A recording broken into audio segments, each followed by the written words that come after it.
Thank you so much for joining us today.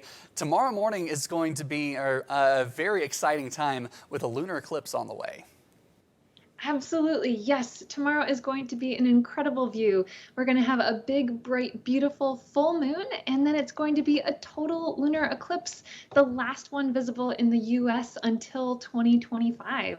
So around 2:09 a.m. Mountain Time, the moon will begin entering into Earth's deep shadow. And so it'll start looking like there's a bite taken out of it. And then at 3:17 a.m., the moon will pass into the darkest part of Earth's shadow. So it will turn a brilliant coppery bright red color until a little before 4:45 a.m.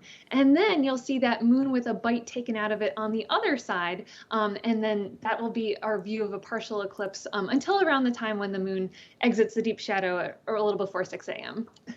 And it's very cool. We're seeing another one this year. You mentioned it's going to be another couple of years. Why is it that we have such odd synchronicity with the lunar eclipse cycle?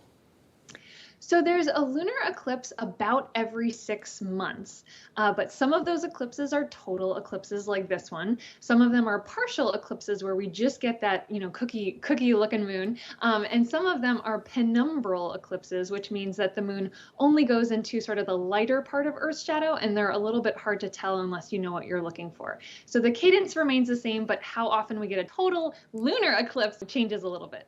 Certainly. So our eyes are certainly going to be turned to the moon this month for a couple of reasons. We've got the lunar eclipse, but also another attempt at launching Artemis 1. Can you talk a little bit about that? Certainly, yes, we are getting ready to go back to the moon with people.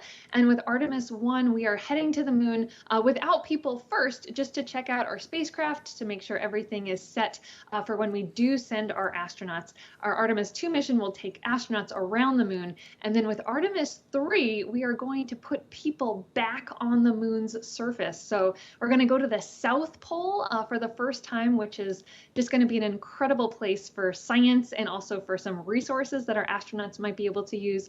We're going to explore more of the moon's surface than we ever have before, and we're going to take what we learn with our commercial partners, our international partners, to build not only a sustainable or a long-term presence on the moon's surface, but then get ready to go to Mars with astronauts. So it's a really exciting time.